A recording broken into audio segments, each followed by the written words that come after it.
All right, hello again, guys, and welcome to another episode of Should Have Turned Left. I'm Ben, PG Canadianized on the forums, at The Canadianized on Twitter. I'm Frank. I'm new to the forums, just got into the area. I primarily play Convergence. And I'm Reilly, Spartan Ryari 63 on the forums. Yay! Oh. Shall we go through our list? Go through your list. So today we've got a Protectorate against Retribution. I know you guys saw this last week, the same faction matchup, but it's different list this time. Yes, one and different players. It's myself playing Protectorate against Frank over here playing Retribution. So I'll go through my list real quick. I've got to get used to a different Frank now. This is weird. So I was playing Severius, one that's Grand Scrutitor Severius. In his battle group was Blessing of Vengeance, Hand of Judgement, and a Reckoner, a min unit of Choir, a Heirophant. I then for units had a full unit of Errants with UA, a full unit of Idrians with UA, had the Errant Senechal solo, and had a Wrack. And the book. And the book, The Covenant of Menoth was in there, yes. Yeah, screw the book. So on my side, I haven't played this in a long time. I haven't played Rahn in a number of years now. I chose to play him simply because my models aren't in, and Rahn was one of the first casters I ever used. Excuses. And So let's be a little bit kind in the comments, ladies and gentlemen. So I'm running Rahn, Sylyss, of course, a Banshee, Chimera, or two Chimeras actually, Yep. 2 Magisters, 2 Assassins, 2 Mechanics, Lanyssa, just because it kind of a nice 3 little points. add-on there. 3 points, Hunter's Mark. I mean, Ice Bolt is never a bad thing. 2 units of Mages. You can see a lot of doubles here. Infiltrators, a Soulless Escort, and Eiryss. And mainly just to have the Eiryss solo. The most expensive Eiryss solo. Or Errants, or however you say it. I don't know. But really, though. Everybody's going to Really. correct us again. So you went second. Yeah, I actually won the roll-off and decided to go second so I could choose that side of the board. In prior game, I played on the side where we have the Menoth player and did not care for it, so I wanted to play on the other side this time. Yep. So, one thing I find amusing is you two actually know each other from Bakersfield. Yeah, so as those of you guys who watch the channel know, I spent the summer out in California, working a summer job out in Bakersfield, California, and I met, his name's actually David, but we were just calling him Frank. But I met David. Long story there. Long story, yeah. I met David out there in the War Machine community they've got out there in Bakersfield, and we played several games that were all very good games, right? Really well balanced. Very long games. Very long, fun, enjoy. Well, Lots of tactical. one of them wasn't fun, but the other one was long. I love right. Blue Con. And so when he posted it on the Facebook page here, like, "Hey guys, I'm coming to New Mexico. I'm coming to Albuquerque. All that stuff." I was like, I know that guy. Yeah, I know that guy. So it was kind of cool. Small world. It's a small world, right? Yeah, very small world.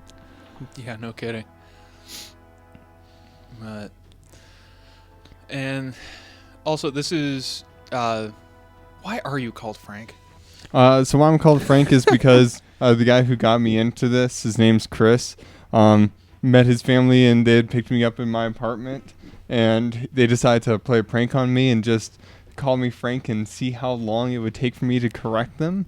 And I never did because I realized what they were doing, and so I just became known as Frank, and so I've taken that name on for any sort of gaming that I do in general. Okay. So I guess not that long of a story.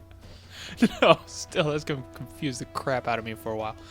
So in terms of our deployment here, Menoth set up. They've got their gun unit on the right. They've got...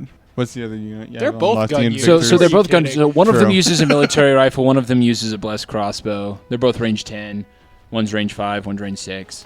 In other words, One's sturdy gunpowder hasn't skirmishers, helped the it. others are refined zealots. Gunpowder hasn't Yeah. helped at all in terms of their range. Then Nah. I've got the magic hands on both sides, and I'm going to move them up and try and force a pinch on either side. And then I've got my nice delivery system of the Infiltrators running up the middle simply because they have Pathfinder. Yeah, definitely. So yeah, I've got just kind of a general spread here. My advancing my battle line. Stupid book. I put Defender's Ward on Stupid the skirmishers because I want the skirmishers to last a little bit longer because the skirmishers have some pretty nasty bite to them. Skirmishers prayed the Banshee, right? Yeah, skirmishers prayed the Banshee, which I don't think actually mattered at all. It didn't. So, in hindsight, do you think there was a better prey target?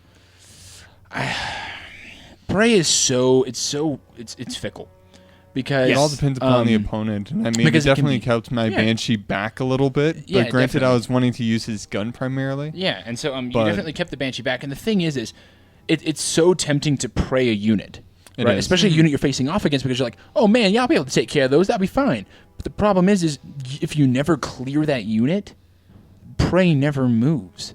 That is And true. so it's almost like, well, I guess I'll prey this Jack because if I can somehow manage to get stuff onto it and kill it, I can move prey to something else, right? Actually, looking back on it and seeing where I put all my Infiltrators and knowing that I'm just going to use them to push forward, it might have made more sense just to put it on the Infiltrators. Oh, heck no. No, No? never the Infiltrators. Heck okay. no.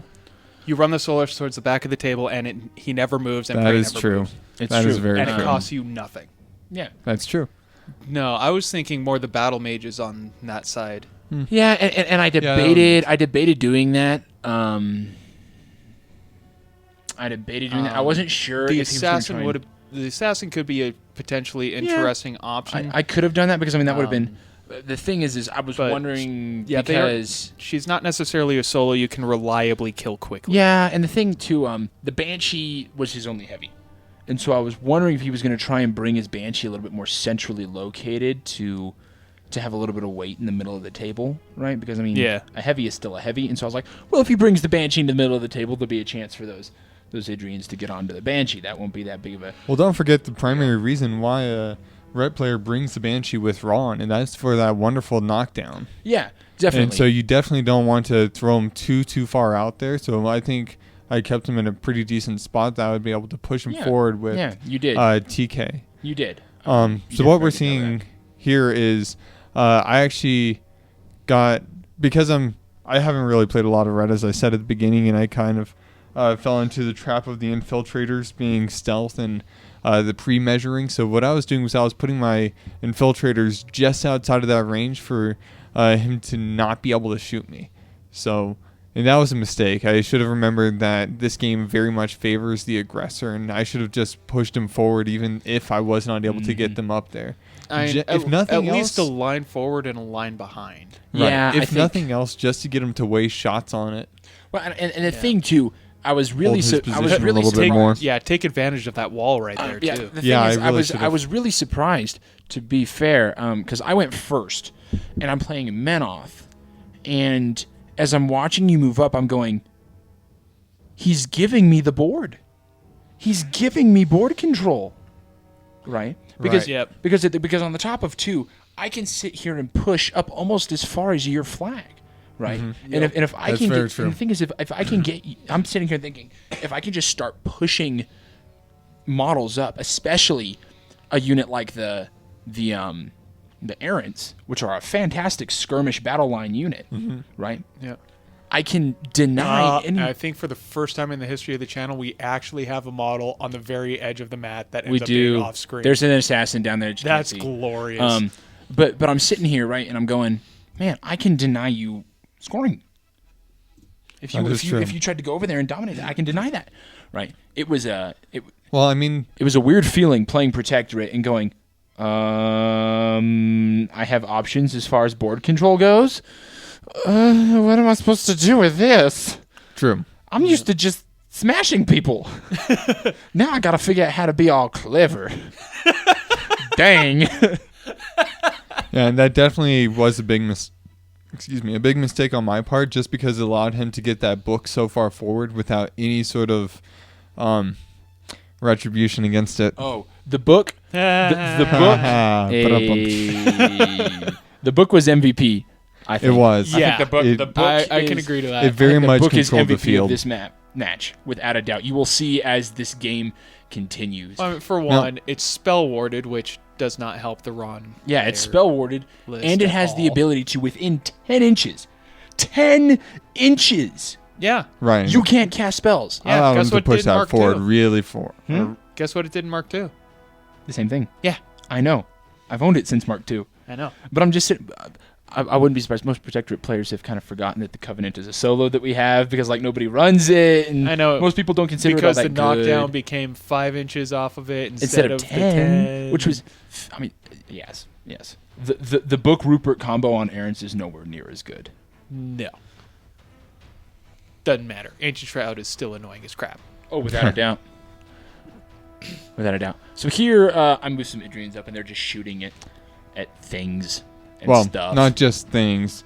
He was primarily just taking out more of my magic mittens and Oh yeah, I was killing battle mages. I was like, Right. I want to minimize your feet turn. yeah, actually he was able to do that really yeah, well I will to the just point shoot where your there battle- was your no battle good mages. point for me 2 feet. Yeah.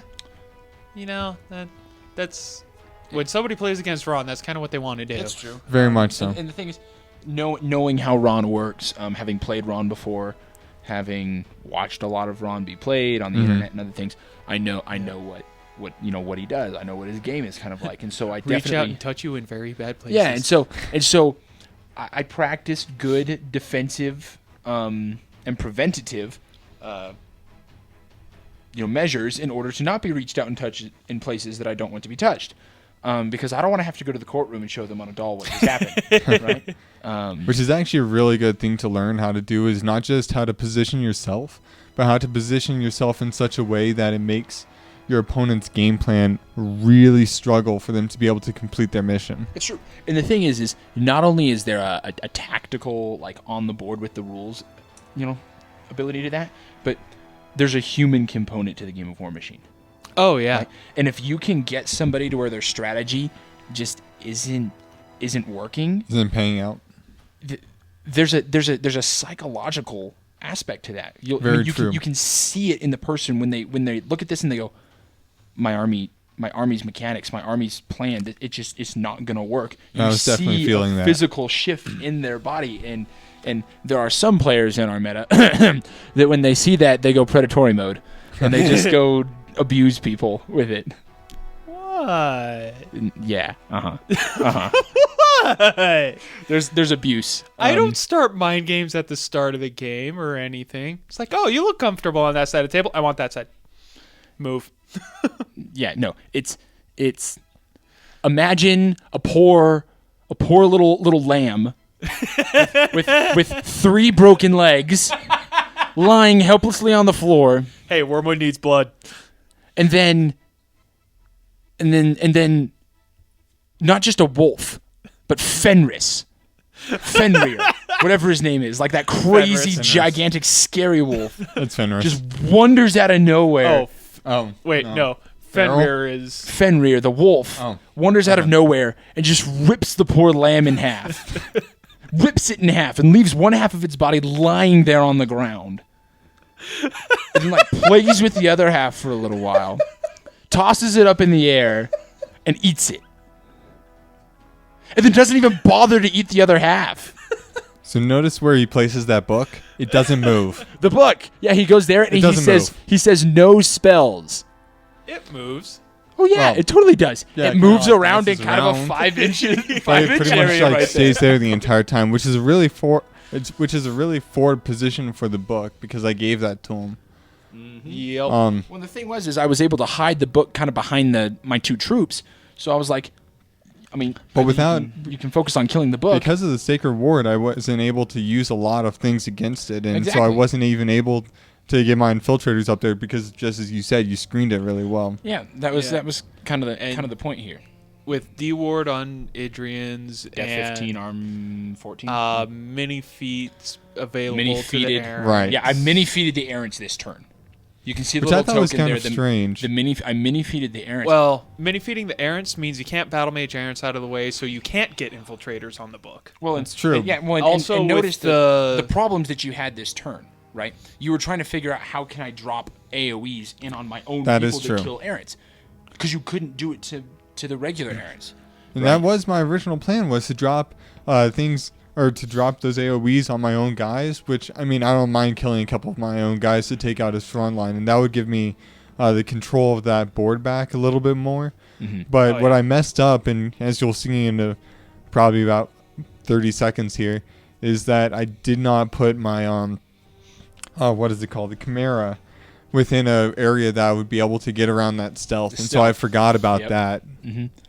And so if I was able to do that, I think that would have cleared up a lot of the board. Also, you forgot Arcane Secrets. Yeah, I forgot Arcane Secrets a lot. Oh, you forgot Arcane Secrets so many times. That's where it comes in of I'm not a rep player. Yeah. So I'm sorry to all the rep players out there. Again, I sorry. expect, or if you play ret with Sylyss, I expect you to take a marker and write on the back of your hand, Step 1. Reposition activate 3. Sylyss, I mean, Arcane Secrets. Yeah. Arcane Secrets, not reposition 3. On your other hand, that holds the tape measure, Eiryss 3, reposition. Yes, very much so. Well, that's something I've had to learn with Eiryss, the... It's a very good reposition, learning and then a big number experience. 3 after both of them. That's what I've had to learn with the the Skidrians? Skidrians. Yeah, new unit name, Skidrians. With the Skidrians, is reposition 3. That sounds like a horrible rectal disease. Anyways, moving on. Well, it's a horrible rectal disease for my opponents. So one thing that you'll notice is the one guy that I got behind his two Errants behind the wall there. Mm-hmm. I actually have him facing away from me so that I can drop that AoE a little bit easier. But we notice Also, here no melee penalties or nothing. just something right, Right, here that we and so I noticed. should have actually turned him around and just Mhm. left him there so that if he tries to charge out, he wouldn't be able to without taking that free strike. And so I could have easily tied up at least those two models in that third model just because of another model Eiryss there. is really far away from a bunch Right. Yeah, I messed up on that. I of... completely screwed up the command Yeah, zone the of command of is a bit Eiryss. rough, and so Eiryss, there's however you pronounce her several, name. and then you actually killed 2 of my Errants on a charge, and then we measured the That control, couldn't have happened. the command, and we realized that he couldn't have actually swung on that. So Right. that's 2 Errants to get put back on the board, And that's a very big and, mistake. and it's like, oh no. That's a very big mistake. That's huge because that's 4 attacks that you're just not getting to. It's 6 attacks because it was 6 models that could have attacked that were out of. That's 6 attacks that you're just not getting to use. It is. And so, I mean, while I was using that unit to get Eiryss onto the board, Eiryss, whatever her name is, I know, right? Um, Stupid elves. definitely need to play her a little bit further forward and remember that reposition 3. Mm-hmm. Yeah. Granted, I charged her so she wouldn't have had that reposition. All right, I'm gonna pause this for 1 second. I have to start watching all that. Okay, and we're back. All right, and we're back. Lovely. Bam. Yep. And after that short amount of time, I already lost the train of thought. Whee! But and another thing here that was really obnoxious is what's the range on your bolts from your Range 10. is range 10. But Which the problem is is perfect for that just book. the range of my book. Oh, there we go. Ben hit the camera. Unless Ron's feet. Oh, Ben I hit the just shake camera. the camera? Right. Hey. Yeah, that's when you... Unless hit Ron's that. feet, right? Yeah, but and so you can't move. I mean, you can't. I mean, it's hard for you to move in range to hit things right It now. very Oh, much is. but Ron's feet doesn't matter because the book is spell warded. Yeah, the Right, book so is I wouldn't freaking even be able to hit the bastard book book. anyway. I mean, that being said, if looking back on it, I probably could have used... Oh, what's that spell? Which? Chain Blast. I could have used that to some effect and targeted some of the models around the book and Yeah. dropped it on there. Because what's the armor of the book? 12. 12? He's Yeah. a 10, 12. Yeah, he's pretty I mean, weak. With a POW 6, yeah, I'd only be doing 1 point of damage on normal dice. But, I mean, that's kind of the point. Oh. I mean, Yeah. it's only going to take 1 damage anyway, no matter how much damage you do to it. Mhm, yeah, Unless you're a sniper. unless you're Yeah, unless you're one of the you've got deadly 3 shot. points of... Right. Yeah, that's what it is. So unless you're Eiryss 1, Ghost Snipers. Ghost Sniper. Calais. Arcane Tempestus Rifleman. Oh, yeah, that bastard. And that's it? There's a couple others, I think. So yeah, I definitely could have used Force Bolt or Chain Blast, excuse me. Chain Blast hit that a couple of times, and that I mean, that was really... that would have been really good for Yeah, that was really a thorn, I would say, in your side there. Agreed. I'm very surprised I'm being so coherent with most of my statements right now. I know. And also, Reilly had a really good job of his positioning. He was able to create a nice line, but still keep a number of models back or in a defensive position to do a counter strike if need be. Yeah. Yep. You learn positioning in Menoth. It's kind of important. That's with true. With the amount of you need to learn that. with any anything, army. but with the amount of support that you have to run in Menoth to make Right. your army really function well, you learn kind of how to position things so that you can make things work out. So over there we have this battle over that wall with like Yeah, we six have- models the entire game, which honestly didn't do too much for the rest of the game. That was But hilarious. it was very a large point of contestation. That was really quite funny. Yeah. The Meanwhile, couple of models hanging out over there by the wall. Just I can't hit you. You can't hit me. Ah, Meanwhile, we have the Mage Hunter they don't assassins speak on the same exact language. opposite sides of the board, running along the very edge of it. Oh, yeah. There's the and the whole time, like the first couple of, like I knew what you were doing with those, and like the first couple of turns I was like, whatever. Well, I mean, that's what they're supposed Right. to be for, is But I'm sitting here like the just whole to start game. applying pressure and forcing you to move forward. And if I had Yeah. played that a little bit better, then I would have been able to. I mean, that's a lot of would haves and maybes and I ifs, think it- but like the whole game, I'm sitting here looking push at you this, forward going, a little bit. you know, I've got two Mage Hunter assassins streaking up the side of the board, trying to get in behind me. It's not exactly a secret what I was doing. But I think the interesting thing that actually, to be fair, ended up working rather well in my favor is I was like, the easiest way to get away from these guys is just to continue pushing forward, right? True. Yep. And so my entire army just kind of continued to move the line of battle, essentially, right? And I mean, that is kind of what they are supposed to do, is they force you forward. Well, this has kill box, so I was going to get forced forward anyways. True. But and then next turn what we'll see is that I move forward a little bit too far, and he actually goes through and engages me, which is one of the best ways to deal with those assassins, is just to engage them with a decent mat Just model. go engage. That's also skipping ahead a little bit. Just a little bit. A little bit. We do try not to spoil the battle We report. try. There have been a couple complaints before. We fail so- sometimes. Yes. Alcohol does not help any of that. Nope. So here since I'm. the Infiltrator wasn't engaging the Errants, and Right, and yeah, so hop on he the was wall, just wee. able to hop so over here the wall without I go. any You know what? sort of- I'm gonna push the line of battle. Right, I'm he had going to- no problem with that I'm at all. gonna shove models up farther and try to jam this side here. Right. I went ahead and kill one there. Kill one there. Now I mind losing a missed couple models there. here and there, but he definitely did quite the work just because of my positioning. I'm sitting here rolling on things. I think I rolled two pretty decent rolls, and then like the rest of this rolling Yeah, I think you sequence, only I'm hit, just like, like, 3 oh man, I times. miss everything. But that's okay. I don't necessarily mind. No, I mean they're Errants, so that they can be very hard to get rid of. And that's kind of the point of them, is just to be obnoxious, right? Yeah. I think I'm And shooting at things again, right now. The line of engagement is so far. The line of engagement On is one. definitely forward for the line of Menoth. engagement is sitting Well- about your flag, True. Yeah. the blue flag, right? Which isn't is necessarily really a only bad about thing. 3 inches past the halfway line. Yeah. Right. But at the Still, same time, I mean, that's It's not far enough forward for myself. And that's because that's I didn't enough. push forward during that first turn. And so this really goes back to what I was saying at the start of it, is that this game favors the aggressor. Oh, and here we go. My spectacular fail with the Reckoner. My Reckoner goes to shoot your Banshee with a boosted shot and just like, Oh, yeah. and just like he like trips on a rock as he's walking forward and like fires the gun off. It's Ah, like, no. I was supposed to shoot the little wrench guy, right? Right? as there's a hole in the top of the pagoda. Yup. And Sevi's just over there shaking his head like, stupid, good for nothing. Its own ash cloud got in its way. Whose idea was it to give this to me? Will. Playtesting. Right. So here I'm rolling just Idrians trying to shoot things and not doing a very good job. This is just clearing off and that just side killing of the board. killing mages. I don't really care that much. I'm like, yeah, CRAs, death. I'm missing lots of things, but I'm trying hard. And So looking at the stuff. scenario, in terms of trying to get control points, It's a good thing Severius is not on his own flag.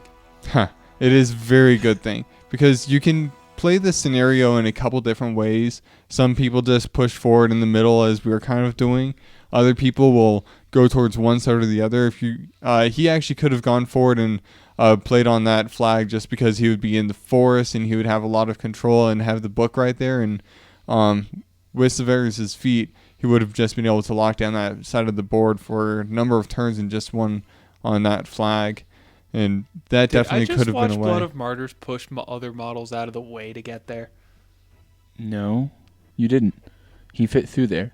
Okay. It's his modeling, unfortunately. Because he's got all the things that hang off Base the side. overhang. Gotta Yeah, love base the overhang. overhang. We all know. No, he fit through there definitely. There was plenty of room. Oh gosh. So this death clock has 60 minutes. Had Doug Hamilton on there this week. And one of the questions they asked him was, is there a model you would love to do a resculpt of? And his answer was Typhon, because the current model's kind of small. It'd be nice to see him be bigger, have some base overhang going on, da-da-da-da. And I'm thinking, stop the base overhang crap! Stab it. Damn it! Well, the thing that I liked about that last one, is I sprayed and managed to kill one of his mechanics. Yeah. If I can take out your support, I like it. Yeah, you know what it's like to have your support I'm Protectorate. I'm the only one allowed to use support around here. Strider Deathstalkers are awesome. I'm the only one allowed to use support around here. I know I've hit you in a couple bad places with Strider Deathstalkers. Oh yeah, definitely. Oh, so here, this is fun, look, right? So I take Sevi and start arcing. I start shooting my own Errant in the back with an ashes to ashes, which is fantastic. And so I'm clearing models. I'm trying to clear some models off the table here, some other models, which is great. And so I roll here and I only get one more, but that's cool. So I roll on my Errant. I'm like, okay, I'm okay killing my Errant. I don't mind that. I don't hurt my Errant. Yeah, he kills everything around him. I kill everything except for around the Errant, and I hit him with And you do two this a ashes. number of times, too. I hit the Errant with two ashes to So- ashes in one turn, and don't kill him. So with targeting your own Errant, that's cool and all, but did you realize that Force Barrier does not do anything against magic? I saw that, but the thing is they're deaf. 13. You need Force to hit. No. Well, okay, yes, with the boost with Eye of Manoth makes you Yeah. effective Fury 9 yeah, and versus defense 13. and so True. yes, but at the same time, I didn't want to push either Blessing of Vengeance or Sevi up that far. So I'd rather Also- just sit here and hit my own. Also, my by own Errant. hitting your own guys, you can position them where you want to have those strikes hit. I mean, you can't really rely on the number of models that you're going to hit, but you can at least specifically choose which ones that you want to hit. Yeah. If you roll that nice high die of And 5 or so, 6. So that was nice. I was able to clear a couple models off the table there, which is Okay, cool. so you use your friendly models as a threat extender, basically. Essentially, Right. That works. yeah. So I was moving back here so And the Jack other thing can't is get into Eiryss- me and Eiryss still threw- have a yeah. little bit of a presence on the board there. And Yeah. I have enough room that if I need to move forward, then I'm able to. Well, the other thing too, Eiryss 3 is still alive at this point in the game, and I do not want Eiryss 3 getting a shot into Sevi. 'Cause Right. That's really bad. Time for So tickles. I wasn't gonna move Blessing of Vengeance away from Sevi, because Blessing of Vengeance is a shield guard. Yeah. You shoot me, I just shield guard off Eiryss' shot. None of my upkeeps go away Right. because Blessing of Vengeance is directly hit. And as not- long as you use shielding from the choir, it's You can't- very, yeah, very you can't- difficult. Yeah, to- you can't pull them away from me. So that was partially why I was willing to do that with my own model, was because I'm sitting here going, I don't want Vision and D Ward dropping off of Right. Severius right now. That's fair. which actually comes into play. I mean, D-Ward is very helpful and helps keep that unit up top alive. Are Infiltrators blessed? I don't know. They're mage hunters. I have a feeling they are. Let's see. Yeah, they are blessed. They are blessed. They are. Well, didn't even realize the ones that. over there are so far out of formation. Yeah, the ones over there out of matter. formation, they didn't actually do any attacking on my Idrians anyway, if I remember. Yeah.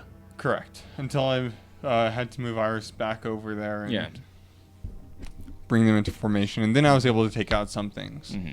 Yep. Yeah. Battle mages aren't blessed, so that didn't matter. Yeah. Right. Wasn't too. Now, if only blessed could get through Ancient Shroud. Nah, son. Nah. Because then why would you bring the book? Because no knockdown or no spells? Yeah, but in order for the book to be anywhere near decent, he has to be up the table, right? Yeah. And so if he doesn't have Ancient Shroud, block line of sight. Well, there's every decent player knows how to get around line of sight blocking like that. yeah. I just knock you backwards into him, or do something rude like that. Especially with Rahn. Rahn has so many different ways of doing that. Well, and like, yeah. Putting something in that can bypass Ancient Shroud, I mean, that's... Which, actually, Wrack can probably do that easier than any other faction. Oh, sure, because, I mean, you have all the Sniper, different things Errors one. Yeah. For those who don't know Rahn at all, I mean, he has a number of ways to knock people back. Oh, yeah. Force Hammer, Crit Smite. Exactly. On top of that... and that's just Rahn. Yeah, that's just Rahn. But then on Banshee, because of his Force Cannon, he has momentum. And so a lot of people will position a model in front of the enemy's caster and then knock that model into the enemy's caster to knock him down. And then you also bring Chimeras, not only because they're Arc Node, but because they have two open hands. 2 open fists, I should say. Yep, so and so you can throw things around as well. And so and there's Magisters a number have of combo ways. smite. Magisters have combo smite. So there's a lot of ways to get knockdowns in here. Definitely. And Rahn is designed to take out enemy casters in a very strange way of chess-like movements. Yup. And I think that's partially why the book was so great in this list. Was it Very much so. It denied you that ability to move things around the board. It very much denied that. And then as the game progresses, being able to switch over to a no knockdown, right? Mm-hmm. And the thing is the that book kind of seems like one of those pieces when he's useful. Holy crap, he's useful. But when he's not, but how many points is the book? 5? Or less than that, I think. I think he's only 3 or 4. While we're looking that up, and I mean, yeah, it's range 4. 10 and everything, and He's that is a very big bubble. I think he's 4. But if I moved backwards to get out of that to use my spells, then that just gives him even more control over the board. And because I push up farther and continue to push you back the board. Right. So I mean, even if how much is he? 4. That's what I thought. Yep. Yeah. So 4 points. I mean, that's not bad for what he does. I mean, if you look he's priced essentially the same as he was in Mark II. He was a 2-point solo in Mark II. Yep. And if you look at other support units that factions have, I mean, 4 points that's not too bad. No, not at all. I mean, so here it's not normal, but he has a very large effect on a large portion of the board. So there, your Banshee and just he's shot hard a random to take Errant. out and I did shoot a random Errant, and the reason for that is I was trying to take out 2 Errants at once, and I mean it may not have been the best strategy, but over mages. I didn't have much of anything else to shoot at because shooting at a jack wound would have made a lot of sense at that point, other just to get some damage on them. And at that point, the Errants were so far forward, I needed to clear that side. Yeah, so I here should have charged the guide. So here you should have charged to the. You should have charged back arc guide. Yeah, you should have charged to the back arc of the guide. Agreed. And but you should have charged the rack. But instead, you moved there. Then you get to the same spots and you make attacks. And well, the thing is, not with the rack. I wouldn't have been able to with the rack to get that nice open lane. On it. Who cares? Well, and that's only shooting. Also, you can hit it with melee 360. whenever. You can go as far as you want. You got 4 inches all the way around her. True. So here we go. I'm looking at I wanted things. to have that nice open lane around that house, and I would not have had that if I charged the rack. Where you're positioned right now, you could have charged to that spot, attacked the rack, and still had that lane. You could be in the exact same spot. If I remember correctly, I ran that full distance. Was that a full 14? That was the full 14. Okay. Should have charged the guide. I should have charged the guide.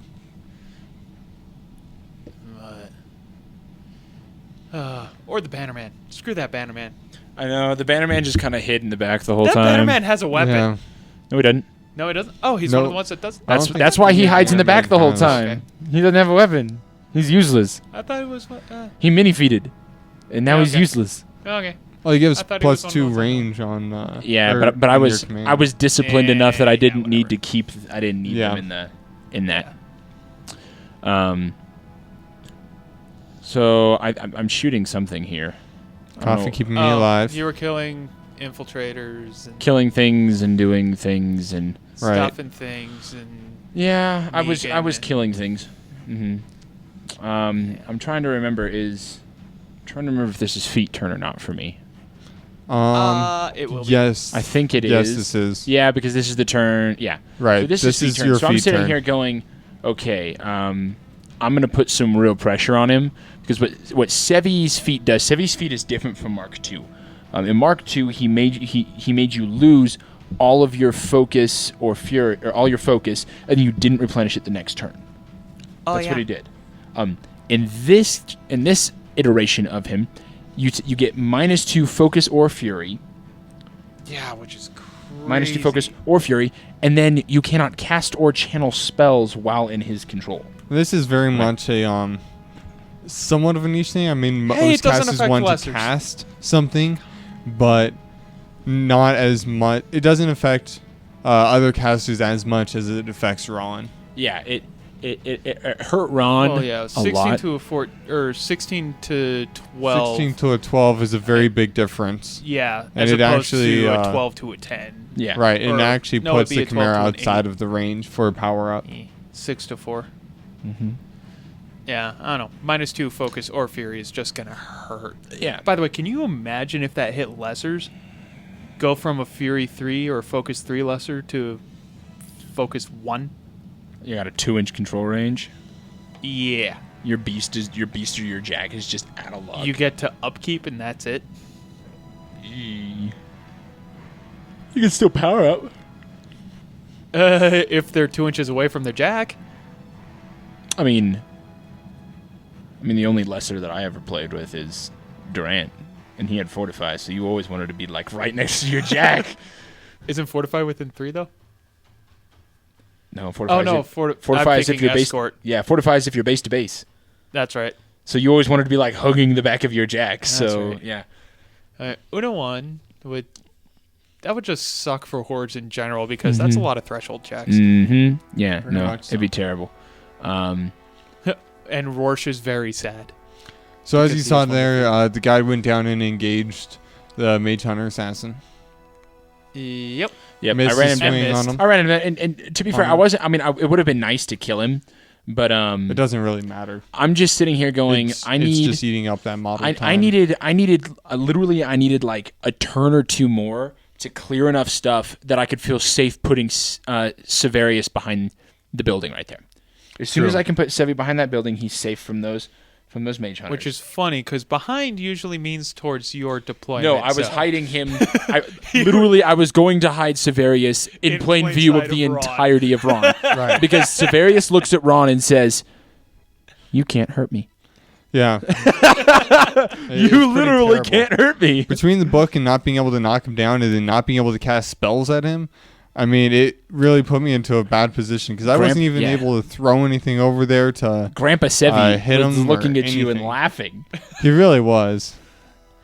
Right. That's hard. And I think this entire game kind of comes back to the fact that I wasn't really being aggressive. I mean, who knows how it would have been, how it would have played out, but Yeah. Yeah. I definitely did not push forward enough. Yep.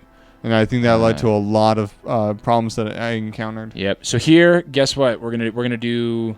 This gets really confusing. You're gonna see a whole bunch of movement here in just a second.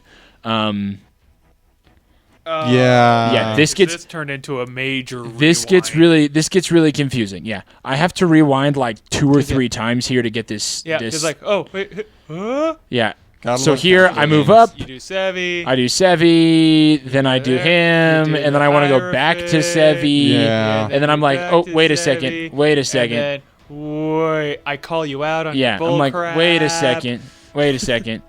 Everybody moves back. I go, hold on. Here we go. What's going on? I don't get it. There we go. So, things move back. All right. Yep. Focus is right. The Heirophant ends up having to inch by inch walk around Sevi because I'm wanting to get him in the way so that mage hunter assassin can't charge Sevi where I'm going to move Sevi, but I still want him to harmoniously exalt Sevi. Okay, Sevi now walks up, and I'm sitting here going, do I put him near? No. How close do I want to be? Okay, but he can't get through the water, so Yeah, exactly. I think I'm Right. good here. I pull off the rack. Does the rack explode? No. All right, we're cool. Now we're bueno. I'm going to go ahead and On top of that, there's no models for me to knock. force hammer Yep. or to You whatever have it's mages. called to. Yep. But then I won't be able then to I do go anything ahead with and, them because of his feet. I go ahead and ashes to ashes, kill my own errant. Bullets into. But then I go ahead and Seth. but then I went ahead and killed Yeah, a couple then more you killed battle them. mages. Yeah. Yeah. Right. There See, that wasn't was the anything point because in I was there. wanting to clear battle mages off. Right. And those battle mages were on the hill. My And errant was again, only this slightly was on by the hill. ashes to ashes. Ashes to ashes is great. I love it. He definitely killed a lot of models with it. And then I feat. Yep. So I'm sitting here going, you good luck. And then I'm trying to decide what to do. Here, I took offers Hand me of a Judgment, piece. and I wanted to kill Eiryss. But the other thing, too, I went, Why do you want to kill? Well, at first you were going to Errant? target Rahn. I was going to target kinda smiling to Rahn. myself. Then I decided, no, that's not worth it. I'm going to kill Eiryss instead. And if I can, I knew I wanted to get I wanted to bait the Banshee out. Right. Because if you decided to leave the Banshee alone, then Hand of Judgment just charges in and That kills was the really a Banshee. catch-22. Yeah, that was kind of the point. That being said, I mean, I could have just TK'd you and put Polarity Shield on myself, and that would have... you could have, except I feated. That is true. Yeah, That you'd is be true. inside the kill box. Good point. Yeah, that was why I knew I didn't have to worry about you hitting me with spells, because I was like, I feated, and yeah, he has to push him. I push him way back into kill box, which gives me Right. 2 points, which all of a sudden goes, Which then he just runs over to his flag. now I and- can just start really working scenario here. Right. Yep. And I mean, overall, looking at our clocks and for scenario, right now nobody has actually scored a point. If I No, nobody's. and nobody will. Nobody will for 5 on one side. right. And It's 7 on my side, I believe, and Was it 9 7 something on on yours. Now you guys know that's when the first point in this game so gets scored. 7 minutes on your 7 side. minutes on my side and 9.5 11. on. I thought it was 11 or 9.5 on. Oh, his. no. 18 minutes from now. So 9 minutes in our video from Yeah. now. A control point right. will be scored. And so yeah, that was. So, yeah, spoilers. This game went on a while. Like you guys said at the beginning, you kind of seem to like the long, drawn-out games. Yeah, Very much it was, so. And this was very much an attrition game. This was let's see who runs out of models first. Mhm. Yeah. And Menoth generally does well in the attrition game. Very true. Yeah. This is Well, part of why I play Circle. Yeah. I'm fast. I kill you dead. We're done. Attrition games give me time to think. They give me time to actually come up with an idea of what I want to do the next turn. I'm just going to start sending screaming birdies towards everybody. Yeah, that'll do. Yeah. I mean, coming as a Convergence player, I really enjoy the attrition game as well, and I know some people don't play Convergence as an attrition list, but that's primarily how I see it. I mean, you've got all the ingredients for it. And I mean, the new Enigma Foundries, they aren't what they used to be, but there are definitely No. still times that you can use them very effectively. And the latest errata to Aurora definitely brings out the opposite side of the attrition game, with giving all of her models flight and being able to fly over people. Does she give parry? She does on her feet. Okay, her feet does give parry. Oh, that's Right. pretty solid.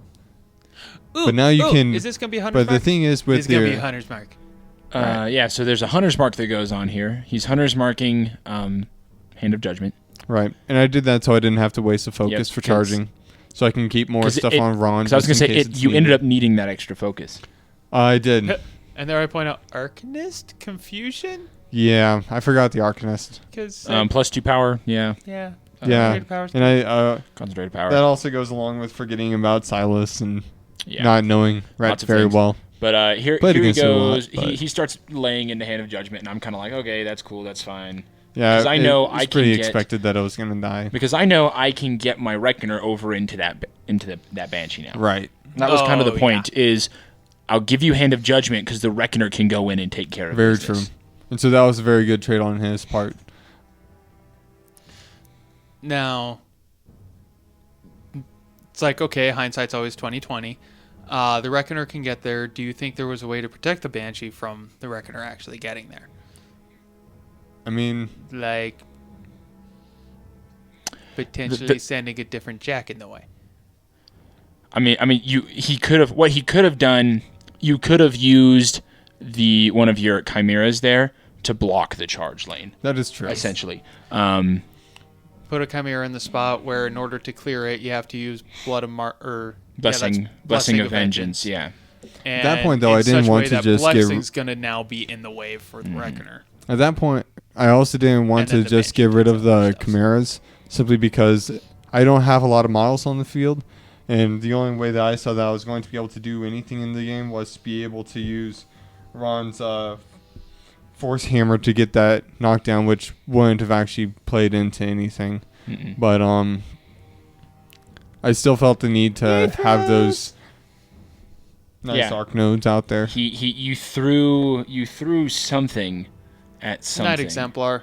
Add another Night Exemplar, miss, drift. And he doesn't even kill him. That poor Night Exemplar gets tossed into Blood of Martyrs. Yeah. And it doesn't even kill him. for collateral and takes 1 point of damage. Mm-hmm. Yeah, it doesn't even kill the poor guy. And Blood of Martyrs, not Blood of Martyrs, Blessing of Vengeance is just kind of like, what the heck was that? Yeah. That was weird. Just kind of slams into the shield. Well, and to be honest, I was a little bit... You moved that mage right there, and I was like, what am I... No, I don't want this mage here. How am I going to... Wait a second. Blessing of Vengeance has Defensive Strike. I totally forgot about the defensive strike. So he walks up, and Blessing of Vengeance, after being hit in the face by a UA, chops a mage hunter in half. So I did get that UA down to 1. It's like, okay. He's a bit old. Yeah, just the Chimera threw him and brought him down to 1 point, and I wanted to kill off that guy and committed a little bit too far. Yeah, so here the Chimera just killed a poor... You're killing stuff over here with the... That being said, though, I mean, he was going to die anyway, and he wasn't doing much just because of your feat. Mm-hmm. So I actually took whatever that solo was, the Magister, and hit him behind that building, so I would have at least one magic glove for something hanging around, being able to push something around if possible. Yeah, but it was never really came around. So at this point, I didn't really know what I was going to do. I was just going to try and do everything I could to. We missed the free strike there, unfortunately. Yeah, I'm missed the free strike. Oh, lame sauce. Absolutely killed him. The assassin. Very, very mad misses that. assassin. Misses that, but that's okay. I don't really mind because I tied the assassin up. Like, right. I was like, the assassin isn't moving towards. Which is all that you need. Yeah, which is literally all that I needed. And then he goes and kills the Wrack, which I'm like, okay. The assassin is one of the few models in the entire game that can actually go and is supposed to almost go into the enemy's deployment zone. Yeah. Yeah. I don't know. I've seen some people try to use Cav that way. Yeah. Or ambushing models. Mm-hmm. That's very expensive, though, for the cavalry. And a lot of the time, they've got a better position in just flanking a little bit closer to home. Rahn. So here we go. Depends on the Cav. Switch over. Well, also with the new errata and what I was talking about earlier with Aurora is how you can now charge past and then turn to face with the new rules. Yeah. By the way, that's not errata. Oh, it's not? That's rules as written. Oh, okay. My bad. Yeah. Yep. So here in this turn, I'm thinking, wait a second. I can clear both Jacks out on this flank, both the Banshee and the Chimera, and can start scoring points. That's what I'm thinking. Is I can start scoring points, right? Yep. Right. Something needs to happen because one, I don't have. I'm not gonna go kill Rahn. Like Why not? That's just not gonna happen. I'm not gonna go kill Rahn. I mean, it was possible, but it would have been a very big game of Kill the cat and king of mouse. spells. I didn't like the dice. I just didn't like the dice. Fair enough. Right? And so instead, I'm sitting here going, you know what? I've attritioned you down enough. I'm going to see if I can't start to put some scenario pressure on and just run away from your mage hunters. Actually, long in enough regards to- to dice, our dice were not bad at all. No. Or great. There was this there entire was game. there It was very the dice even. were very average. Tread lightly Very much here. so. Yeah. Yeah, Ben counts dice, but we're not complaining about dice. Yep. We're sitting here saying the dice were very average. There were good rolls and there were bad rolls, and neither one of us were like, "Gosh, my dice suck." Right. No. I think that's partially It's not because bad. you didn't necessarily have a wealth of dice rolling. That is true. Yeah. That happens. But yeah, so here we go. Blessing of Vengeance, who's angry as all get out at the moment, Oh, just went no into that Chimera kidding. and started beating the living tar out of that poor thing. Yeah. It's like, all right, loaded for And bear done. and spare. Right. Whatever. I have an extra focus. I didn't even need my last focus. And here the Reckoner says, I go, well, I'm within 9. I can get to max reach. That's all I need. Mhm. That's all I need to take care of this. I hit you. I roll. I think I roll pretty decent on my charge, if I remember right. Yeah. Yeah, I didn't roll too bad because I did a 6 5 4. Yeah. Yeah, 4, 5, and 4 5 6 6 5 4. So Yeah, I'm doing that dice does a plus little 1. bit. That does a little bit of damage. I Or miss just a little. with one of mine, and then I rolled a 12 on my Yeah. last attack, which wiped the Banshee off. If he hadn't killed the Banshee, I would have been able to telekinesis out. That was and a bit be able sweatier. to do something. Yeah, but that was a bit sweatier. That was really good. You hit big, missed, hit big, focus to spare again, right? Right, and so it doesn't. No, I used all my focus on You him. did use all your focus? Yeah, because I had to charge. Because I charged, But you did Oh. overkill him by quite a bit. I did because Oh, I charged, hit really big, missed, hit really big again on my last focus, and cleared it. Right. Gotcha. So the miss kind of made up for it, though. Yeah, because Yeah. in 2 rolls I did 24? 16, 26. 26, 28 boxes of damage. Yeah. I did 28 boxes of That's damage quite a in 2 bit. rolls, Yeah, that's pretty solid. which is only Dice plus 1. at dice plus 1, and the Banshee's only a 30 box. Jack. Right, and you had also. And I'd hit already bit hit it before. with I think it was down to 24. yeah, it was down to 24. I'd hit it with a shot or something. So here you'll see Sev just runs over into a corner, and then I cast no knockdown off of the book, and I'm just like, This is when we actually start doing any sort of scoring. and I'm sitting and I so- scored a point, and I'm turn sitting it here off. going, okay, now do your worst. If this were a tournament game, that would actually be a really smart move to do. I mean, I don't have anything out there, and he could have just held the game further and just won on control points. Because for those of you who do tournaments, I mean, that is the best way to move Control forward points were in the important. ranks. Well, and I knew I was looking at it saying, I want to win this on control points. If you clock yourself, I won't complain. Right. But I think I'm not going to count on you clocking yourself. I'm going to count on Right. winning this on the scenario. Yep. And yeah, attrition At this point, I mean, is kind of a little I one-sided. don't have a lot of stuff on the board. I was just trying to get my At least the mage. Chimera is back in your control range. Yeah, that's true. Small victories, right? I mean, the problem is here is the 2 models that he needs to get rid of is the book and Sevi. Well, if I can just get rid of Sevi, I don't care about Yeah. the book. Yeah. But in order to do what you wanted to do to Sevi, you need to Right. get rid of the book. Because And I just he didn't was- have the number of attacks to clear out the book. And like I was saying earlier, that's where starting to launch some force blasts into it, or chain blasts, into it early on would have really helped me. yeah, would have really been nice. And so you can't just leave the book at the end. If you see the book, you got to be doing something to try and blink it off a little bit. You got to clear it off. And the It's hard kind of thing... like when taking out an objective. You can't necessarily do it all at once. You need to be willing to do it over time. Yep. And the interesting thing here, I think, don't you end up charging that Chimera over into my Reckoner? I do. What were you thinking in doing that? Why did you do that? I didn't have a lot of placements for the Chimera, and I knew I wouldn't be able to do any sort of channeling with it, simply because you don't have what's it called? So I can't actually target you. Spell ward, sacred Spell ward or sacred ward. Yeah, spell ward and sacred shielding. ward. So I didn't really have much over there, and I needed to get the Chimera over, and so I figured might as well attack something, and at least this way I would be able to, or I had to hit before I did it. Not that so you TK, mattered you so turn him much. around, you Right. you So I figured apparition, I would you try and knock him out as much as Yeah, hurt him possible. as much See as if I you could can. take out his movement or something, so I can give Rahn a little bit of a break, so I didn't have to worry about a charge from him. but you put polarity shield up, so I wasn't going to be able That's to charge true. you anyways. That's true. Yeah. But And that was the one thing second line of defense. You don't want to Did just rely on one thing. Out of curiosity, did you just forget Sylyss was there almost the whole game? Yeah, that standing right there. that comes from not playing Ret, though. Okay, because I'm also looking at the flag, going, Sylyss or Lanyssa could go contest it. Yep. That's true. Here we see. At So that point, Lanyssa hit it with the Hunter's Mark. Chimera charges in, does stuff. I don't think it was great. Yeah, that mage goes over and kills my Heirophant, I think. well, I think that's what he ends up, because there's a couple models hiding behind that house that you can't see. actually, in regards to contesting the flag, yes, that I could have gone up there and done that, but I also knew that either the game was going to be won or lost before the 5 control points was gained.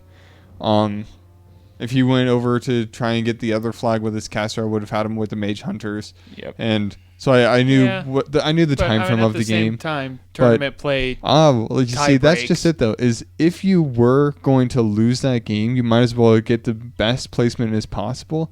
And so if you lose the control points, that's actually going to put your opponent as a stronger player in terms of the rankings, which does come into play. That does not matter. So here's It the would thing. if you are Tie going for like breaks- second or no, third at you're, that You're point. talking about strength of schedule, which does not look at control points at all. No? No, it's win-loss. That's it. Stops there. By denying your opponent control points, if you can score more control points later on, you actually put yourself in a better position to potentially do that's more. a good point. That's why you would still go and contest. Good point. Because, yeah, strength of schedule is 100% what is the win-loss ratio of your opponents, and that's how it's calculated. It My doesn't look apologies. at anything else. So here you'll notice I move Sevi up because I'm sitting here going, okay, there's literally nothing that anybody can do to hurt Sevi at the moment. Now I've got 207 on the clock. Yeah, 207. I've moved He's got Sevi over to 2 more dominate minutes his than me. flag. I'm killing things. Yeah, I'm just killing things at the moment. Taking care of business, trying to make sure there's no landing spot for anything. Right. So I move the book over and I go. The big thing no here knockdown. is, well, I mean, the no knockdown is definitely helpful because it means that I can't use Rahn and just start throwing stuff over at him. Mm-hmm.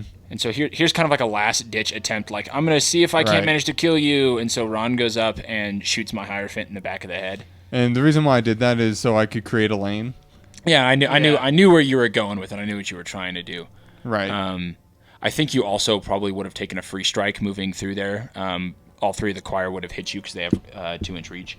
That's So you took that's you true. take 3 free strikes. That's true. Going through, we didn't roll that because you had under a minute left, and I didn't because I have vision up on Sevi. Right, I know so that's in the end, it only doesn't damage matter. you can do. So even if you I just charge want in, to get him in there. Yeah, you charge in. I don't really care. I say I use vision. Your hit doesn't matter. yeah. Very Oh, true. you hit. Cool. Vision. No damage. Don't care. Yeah, vision, no damage, don't care. That being said, I don't for the score. dice that I rolled, I would have dealt 24 damage. You would have dealt 24 damage, but it doesn't matter at the end of the day. I would have Right. just used one of my jacks to kill you. Yeah. And at that point, I had timed out. Yeah. Yep. You had timed out. Even if you hadn't timed out, I would have used a jack to kill you. Ended turn, gone to 5. Mm-hmm. Yep. So But overall, it's a really good game, and it wasn't bad at all. Yeah, it wasn't bad at I all. definitely learned a bit more about Ret and Rahn, and I know a lot of people like to bring Rahn to tournaments. Yeah. He is a popular caster at times. Something I think Depends upon the interesting to meta. mention is that was your second game back-to-back with that specific list. Very true, and I have also not played in, let's see, 5 months, I think. Something like that. Yeah, something like 5 months. Yeah. And so it's definitely a nice recap for me. Yeah, it was like, even then, how was playing that list? So you played that list the first time, and then you played it on the clock this time. How Right. it's like, what was that like? Just going straight from okay, I played this once and then playing it again. Did it help? Did you learn more about the list? I mean, it definitely helped to play it that first time just so I could get in my mind what the speed of things were, what the defense was, remembering some of the tricks that Rahn and some of the other models brings to the table. That being said, not having played in a while, and last time I played, we didn't really play on the clock at all, and nor the first match. And so being on the clock again definitely hurt me simply because I wasn't checking or thinking about the control ranges or thinking ahead too much because I was focusing so much on my model, so I wasn't necessarily looking at his overall strategy. And that's really learning more about the right faction and the intricacies that they bring. Definitely. Yeah. I think, and I think too, trying to play a new faction on the clock is very tough, right? Because playing a faction on the clock is stressful enough as it is, because you're sitting here going, okay, I have to get all of these maneuvers done. I have to move these things where they go. I have to roll the dice. I have to yada yada yada, right? In a that being and said, do it all in an hour, right? And so playing a janky list in a faction that you haven't played in a really long time after having not played for 5 months, that being said, I mean, I think my longest turn was actually my first turn. I spent way too much time on that turn in comparison to what a normal person would spend on that initial turn of just everything runs forward. Well, I mean, define normal, because... True. I mean, there are some armies out there that do take that time and can engage that that first movement, that real movement. But what I mean by that is I think I spent too much time like worrying about like the specific placement of models that I easily could have cut back a couple minutes on that. At least 2 minutes, and that would have brought me right back to where Reilly was on the clock. Yeah. Well, that was another thing I thought was interesting. You were freaking out about clock disparity already. I looked at him like, you're 8 minutes. That's not okay. You're the second player. Yeah, that's a little painful, but that's not too bad. And you were able to time manage to a point to catch that up throughout the rest of the game. Well, that being said, it also helped not having as many models on the table. Yes. That is true. Removing your opponent's models makes their turn shorter. Yes, it does. Just in case you don't remove opponent's models. If you can't remove opponent's models when you're playing War Machine, you need to go home and rethink your life. But stop playing for Just Assassination and the Mage Hunter Award. Yes. So missing every dice you've ever rolled. I can do that with Una too. Just Assassination? Go for Mage Hunter Award? Oh, yeah. Win by assassination, killing the fewest opponent models? Yeah, I could do that with Una too. That seems dirty. Yeah. Circle. I like it. Yeah. Tuna. Circle. Yeah. Tuna. You know where she belongs? In a can. A trash can. Yeah, that's not going to happen. If you have a local player that plays Tuna, throw it in the trash can. This just did. My pairing for the tournament. I'm going to play now. It's going to be Wormwood and Una 2. Lovely. Wow, I suddenly just got really busy on December 17th, man. I don't know. I don't know if I'm going to be able to make it. Yeah, I'm pretty sure nobody's going to be playing the bye. Yeah. No. Nope. I don't really like to play the bye just because I don't want to just sit there for 2 hours, but that would not be fun. I'll go out to the car and take a nap. Get a little bit. That said, I don't think I've ever actually gotten a bye in a tournament here. Good to know. Okay. Hopefully we don't have to. I don't like having to have buys. I mean, the smaller the turnout, the more I hate buys because they can have such a huge impact on the tournament results. It's like, it's also really terrible when you like first show up and it's just like, hey, you've got the buy, great. I could have just come 2 hours later. Yeah, but at the same time, that's your fault for showing up late. It's like, congrats, you're late. Eat a dick. Oh. No. But Convergence. But no, I have considered doing that to players before where they've come in late somewhat deliberately, and it's just, yeah, you knew you were going to do that, that's kind of rude to the other people. I kind of want to give you an auto loss for the first round for that. But I wouldn't say an think I've auto actually loss. I done would that. say the bye, but Well, then I you've got- reward them for being late because a bye qualified technically goes as that's a win. true.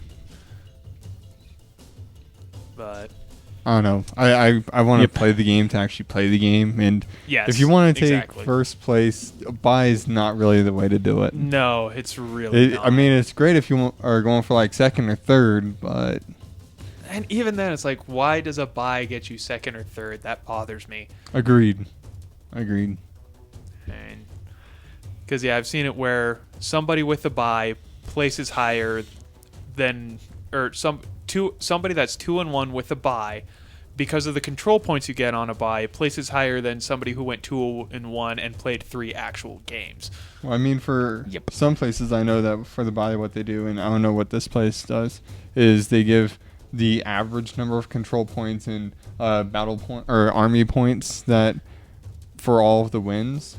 One possibility would be to do like a couple points less, just like half the average or something like that. So it is technically a win, which stays within the bye limits, but Yeah, it's like I think It technically a bye is definitely hurts supposed to them a be bit half more. control points, half army points, and a win Right. on the sheet, right, which is, it's really that win on the sheet. it does. And I mean, a couple free control points that skew it. And I don't think there really is a great fix to that outside of growing the meta. Yeah. Get enough people at your tournament where you don't have to have somebody in a bye. Yeah, exactly. I mean, that's... Or if you have somebody in a bye, there's enough other players that it's not going to be so affecting the end results. Yeah. very true. But you can't always rely on having equal number of players show up. No, you No, can't. And so, that's a true statement. I mean, 50-50 chance, roughly. Yeah. Yeah, exactly. Odd or even. Mhm. But Or you could always just require them to play the press ganger. You could just require it, and that way they If you have a have bye, that bye. you and- have to play Wormwood or Tuna. if you have a bye, you got to survive the gauntlet. If you lose, it counts as a loss on your sheet. Yeah. That could definitely make people want to come a little bit earlier. Please don't give me the buy. I don't want it. I'll buy you lunch if you let me play the whole time. And everybody in the group just decided to go out and buy a circle, and it's all a mere match. I haven't played against Circle very much. I actually wouldn't mind it. No, I want to play against my own faction, damn it. I don't know. I'm the only Circle player around here. That's surprising. How many people do we have in this group nowadays?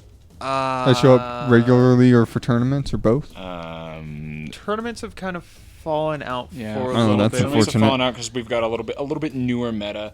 I would say Yes. in the meta we've got people who play consistently. We've got like between 7 and 10. Yeah. Between 6 and Somewhere 10, and a lot of them are newer players that are getting into the. Yeah, we've into got the a few game. more returning players coming in, but we have lost a lot of veterans. Yeah, we've lost a lot of experienced players, so the tournaments are not quite as. They're not quite as big. I remember when I had first started playing in this meta. This was about 2.5 years ago now. I showed up just to watch a Masters tournament that was played, and there was like 12 people playing at the tournament. Oh, yeah. And I haven't gone to a tournament that big since. Yeah, and I don't know, part of it is At some point we should go to the Phoenix meta and just join in over there. That'd be fun. yeah, They've I got a would great have tournament no scene. problem heading over to Phoenix every once in a while and joining that. I think I've been to Colorado a couple times. I don't really care. I think tournaments are definitely a big part of the game, and we should encourage them a little bit more. Yes, Even for I am working on that. even for and this is for other communities as well, just for even people or groups that are very new to the game, just throwing out that tournament out there, because it gets Yes. people really focused, it gets them onto the death clock, and you don't really have an excuse not to learn how to play the game on the death clock. Yeah, and frankly, one of the problems with that is one of the other veteran players actually hates the clock. Well, I mean, that's part of the game, though. I mean, there are a number of casters, like, winning by death clock is a real thing to them. Yes, and that's why he hates it. I mean, that's... Like, it's... So all he wants to do is just cast assassination, pretty much, No, or he doesn't want a CPs. clock, period. He doesn't want that to even be an option. Which... Yeah, it's different. I generally play on a clock just because Agreed. I have places like I only have a certain amount of time that I can stay and play. Yeah, exactly. And I'm like, Makes I want to sense. get a game in. Let's play a 50-point game on a clock. That's 42 minutes for you. That's 42 minutes for me. We'll be done in an hour and a half. Yeah. Right. And I can I can And unpack, schedule around it. play, pack up, and get to where I need to be. Right. It Yeah. also helps keep everybody focused, and once you start playing off the clock, then I've noticed that people really start, oh yeah, go ahead and take that back, or just Yeah, kind it of, gets very casual. There was making one it game really I played casual. off the Yeah, clock that's a that good I way to got put really it. annoyed because somebody else came in and they got off on a tangent about another game, and I'm going, dude, hey, yeah, let's finish ours, tournament please. or games. It's like, hey, let's finish ours, so if you want to go do that, I can at least play a game with somebody else. Right. And that's another reason I like the clock is you have a higher chance of actually getting multiple games in Very a true. game day too. Especially for people who have to drive half an hour or something like that just to get in a game. Yeah. They want more than one game because that's an hour round trip Yeah. and packing everything up and Yeah, I am trying to work on getting people used to that. I mean, that is part of inviting people over to play on this channel is because I forced the clock on this for video editing reasons. It is for that timely fashion and to try for the to help viewers get so us that they back aren't in. sitting there for a long time. Yeah, this is still going to be a pretty long episode from the looks of it. Well, somebody clocked. It's going to be a long episode. I know, right? True. Very true. I think it's been a little while since we've had a clock It's been that a while close. since we had a clock. Yeah. Clock that close, yeah. But no, having somebody else in our meta that is actually competitively minded will help because